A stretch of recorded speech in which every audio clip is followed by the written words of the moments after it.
Muito boa tarde, bem-vindos ao nosso programa mais uma vez, em que já estamos quase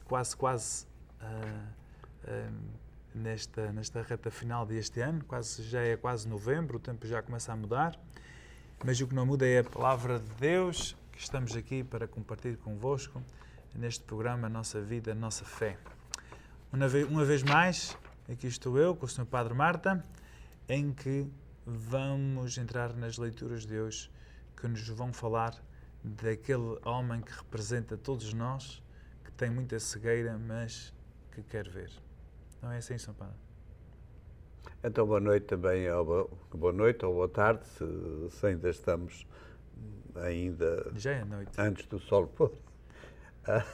É um gosto estar aqui com o nosso Padre Isaac a refletir convosco sobre isto, que é o nosso domingo, os nossos textos litúrgicos e vamos de novo ao Evangelho de São Marcos. Naquele tempo, Jesus ia a sair de Jericó com os discípulos e uma grande multidão. Estava um cego, chamado Bartimeu, filho de Timeu, a pedir esmola à beira do caminho. Ao ouvir dizer que era Jesus de Nazaré que passava por ali, começou a gritar: Jesus, filho de David, tem piedade de mim. Muitos repreendiam-no para que se calasse, mas ele gritava cada vez mais: Filho de David, tem piedade de mim. Jesus parou e disse: Chamai-o. Chamaram então o cego e disseram-lhe: Coragem, levanta-te, que ele está a chamar-te. O cego atirou fora a capa, deu um salto e foi ter com Jesus. Jesus perguntou-lhe: Que queres que te faça? O cego respondeu-lhe: Mestre, que eu veja.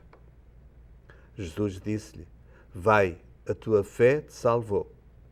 Logo ele recuperou a vista e seguiu Jesus pelo caminho. Palavra da salvação. Glória a vós, Senhor. Então eu acho que este cego, obviamente, que representa muito mais do que a cegueira física, e que representa tão bem aquele passo de fé, aquela pessoa de fé, aquela confiança em Jesus para poder curar, seja o que é físico e o que não é físico, e também para aumentar e dar-nos fé.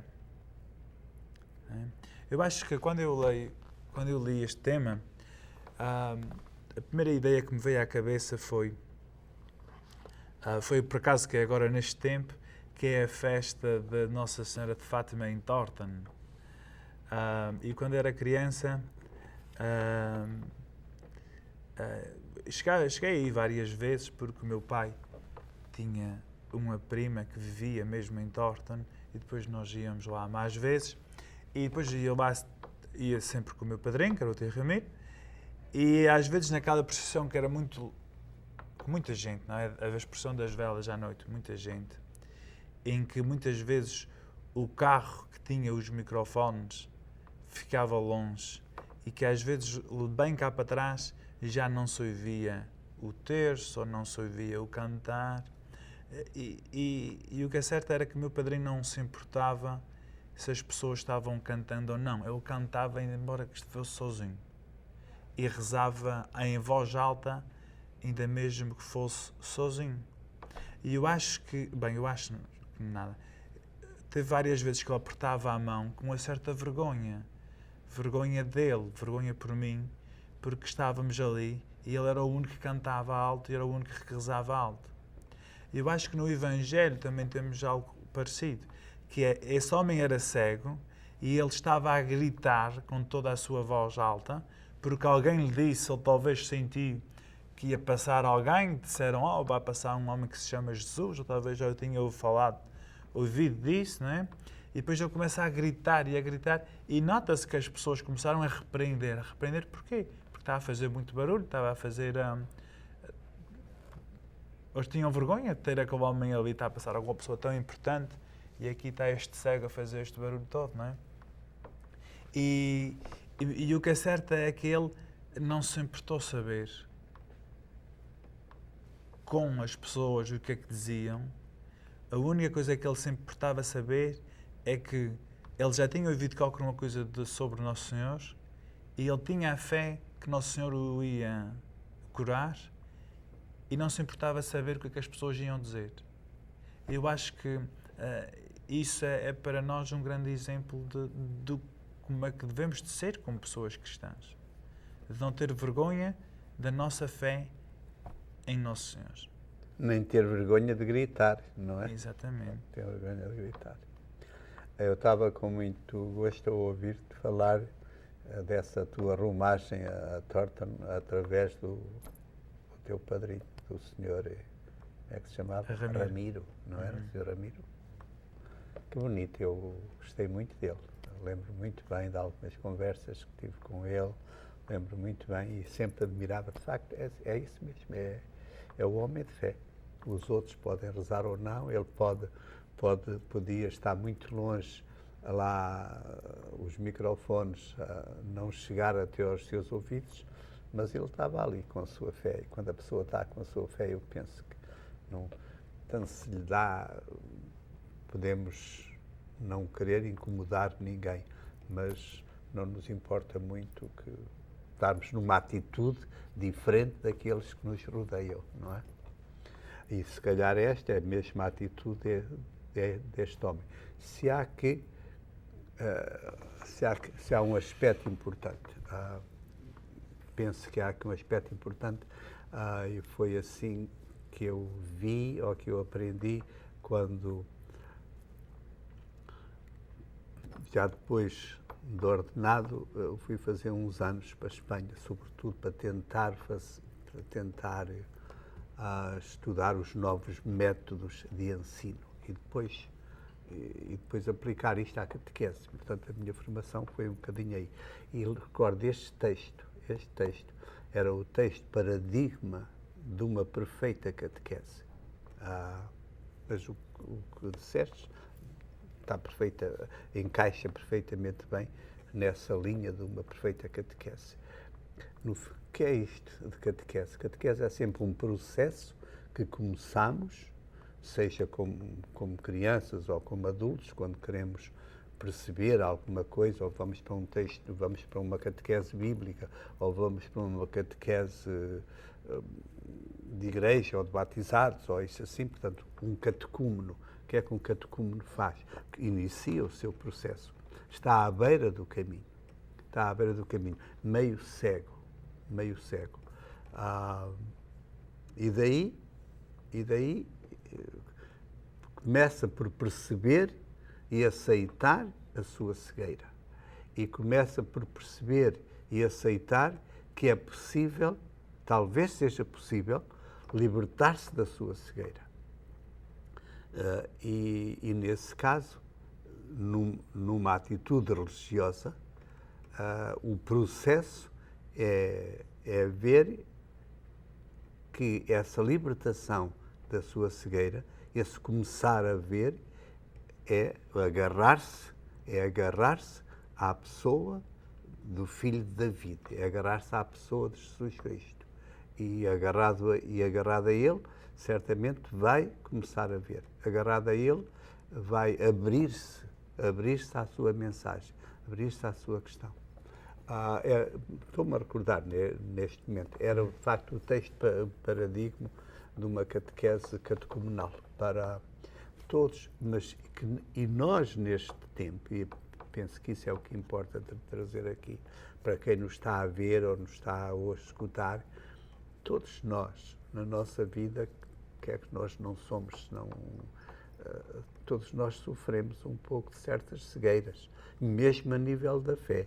Temos outros homens que já são luz, temos como o Ramiro, nesse caso, o Sr. Ramiro, e tantos outros homens e mulheres que fazem parte da história da Igreja, que foram luzes para nós na sua fé, exemplos. Mas a maioria, todos, eu posso ser um pobre cego, que há tanta coisa que ainda não sei e que gostava de saber. De maneira que também o evangelista agarra este facto humano, e é tão normal, há tanta gente humanamente e visualmente totalmente cegas, portanto, não veem, mas também há espíritos. E muitos homens muitos judeus que andavam atrás de Cristo, viam bem, não eram nada cegos, viam bem, mas se calhar no ponto de vista da fé, no ponto de vista de reconhecer que aquele Jesus Cristo era o Filho de David prometido, era o Messias, que as Escrituras esperavam, que estava escrito que haviam de vir, em relação a isso eram cegos. E aquele homem que era cego, invisual, não via, mas a nível da fé estava a abrir-se e teve coragem de lhe chamar Filho de David. Filho de David é reportar. Há um texto muito bonito que nos traz, que é o texto que lemos na primeira leitura hoje, Isaías, e diz isto. Ora, o que é que Isaías, vamos pôr Isaías, 4 séculos, 5 séculos antes de Cristo, se calhar. Eis o que diz perdão, não é Isaías, é Jeremias.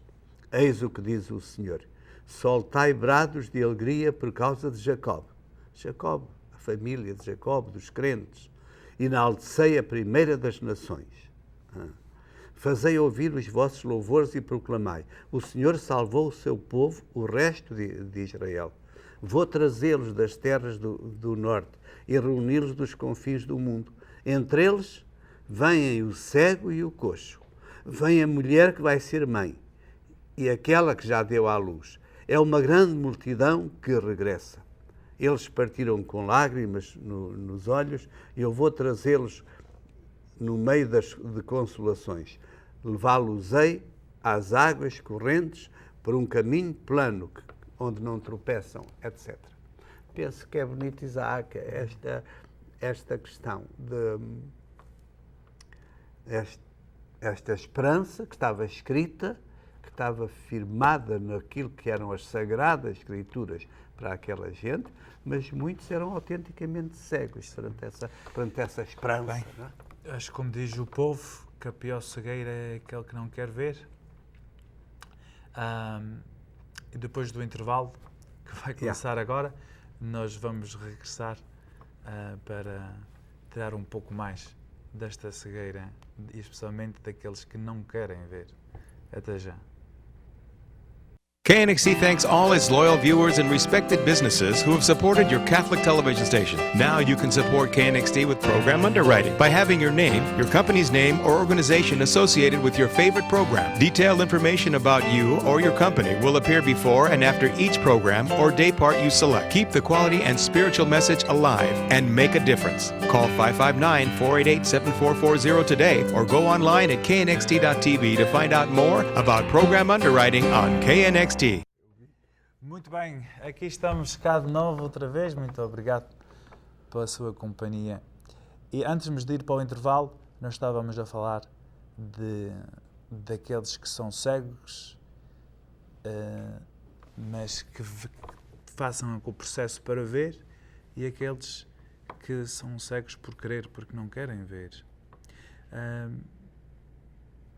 Eu acho que isso é verdade, porque muitas vezes existem teorias humanas, entramos em certas políticas que aí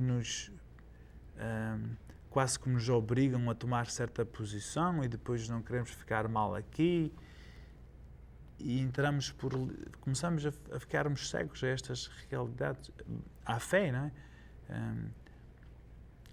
E eu acho que isso faz parte daqueles que no fim não têm a experiência de Deus, mas não tomam aquele passo ou rejeitam, e não se atrevam, como este cego de nascença o fez.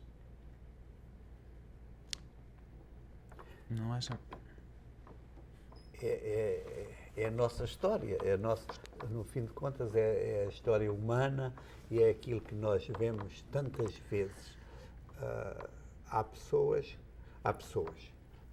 Vamos olhar para nós próprios, posso olhar para a minha pessoa, porque é o que interessa, que cada um de nós, diante disto, sempre nos vejamos ao espelho. E o que é que isto me diz? Como é que isto é luz para mim? Como é que o tal Cristo que passa pelos nossos caminhos, passa pelas nossas vidas, para a nossa situação concreta. Muitas das vezes nós estamos agarrados a outras sabedorias. Exato. Quantos de nós, muitas vezes, não estamos agarrados a certas sabedorias, a certas doutrinas, a certas manias, a minha vontade, os meus conceitos, as minhas ideias, a minha opinião, e daqui não sai, daqui ninguém me tira. E se calhar é uma atitude de cegueira, não estamos abertos a outra luz. Não, é isto, isso. E verdade e justiça e bem é aquilo que eu penso, é aquilo que eu sei, etc. Outras vezes já pensamos que já sabemos muito e não queremos saber mais. Já chega, já é mais que suficiente. Então permanecemos na nossa cegueira. Outras vezes é o nosso orgulho. O nosso orgulho não nos deixa ver um bocadinho mais além, não nos deixa ver a verdade num dos filhos, numa criança, ou num jovem, ou num velhinho, ou na esposa, ou na outra pessoa. Não, os outros nunca sabem, eu é que sei. Quer dizer, às vezes permanecemos nessa cegueira. Somos parte daqueles que dizem, cala-te. Certo. Não é? Cala-te, não faças barulho. Ou ouvimos aqueles que dizem, Sim, cala-te. ou ouvimos aqueles que dizem que dizem o que eu gosto de ouvir. Não é? Então somos aí meio cegos. Sim. E no meio disto há uma coisa para mim muito bonita, sinceramente. Cristo passa, e é isto que acho que é o importante. Cristo passa e vê que aquele homem estava gritando por ele. Viu que ele tinha algum querer, alguma fé. E tem essa simplicidade, ou essa, o que é que queres que eu te faça? Não é? Que estás a chamar por mim, o que é que queres que eu te faça? Era quase uma pergunta inútil, mas ao mesmo tempo é cheia de ternura. Porque se um cego, o que é que queres que eu te faça? Eu quero é ver, não é? Mas na tal dimensão da fé, e o cego responde precisamente nessa dimensão da fé. Senhor, que eu veja, de facto, para ser capaz de não tropeçar nas pedras quando vou a caminhar, mas que eu te veja a ti, que eu veja o que é que tu dizes, que eu acredite em quem tu és, que eu acredite na tua mensagem, que eu veja. Acho que essa devia ser a minha atitude como padre, e a atitude de todos nós e vós que vimos à missa cada domingo e que andámos aqui, e que rezámos os nossos terços e que rezámos as nossas oraçõezinhas todos os dias, etc. O que importa é que tudo isto nos abra os olhos, Senhor, que eu veja. Isso, acho que isso é a palavra-chave aí, é a abertura. Será que se nós estamos abertos a crescer, a ver as coisas por um outro lado, por uma outra realidade? E depois a resposta que vem quando a pessoa quer ver, quando a pessoa abre, quando a pessoa se abre, quando a pessoa faz essa abertura. A resposta que vem é essa mesmo, que é que Cristo lhe disse. Pois, vê. Pois vê, pronto, vê. E então a pessoa dá saltos. Quando vemos, quando compreendemos, quando agarramos num livro, seja a Bíblia ou seja outro livro, quando vamos à universidade, quando ouvimos outras pessoas, quando somos capazes de abrir a nossa mente a outras pessoas, damos saltos no saber, na compreensão e se calhar até damos saltos na nossa maneira de ser pessoa, de viver. E na nossa fé também. Mas eu acho que ao mesmo tempo, embora nós estamos aqui a falar mais de realmente uma cegueira metafórica, não é? Mas isso não tira esse verdadeiro milagre que Nosso Senhor fez, que o homem era realmente cego, embora que essa cegueira também representa mais do que a cegueira física. E isso era a razão por o qual ele e outros acudiam a Nosso Senhor, que era porque era algo real, não era apenas um líder que inspirava a que eles se sentissem melhor, não era apenas um líder de ideias ou de um movimento, era um líder que realmente curava pessoas. E é isso que o levou a gritar por ele.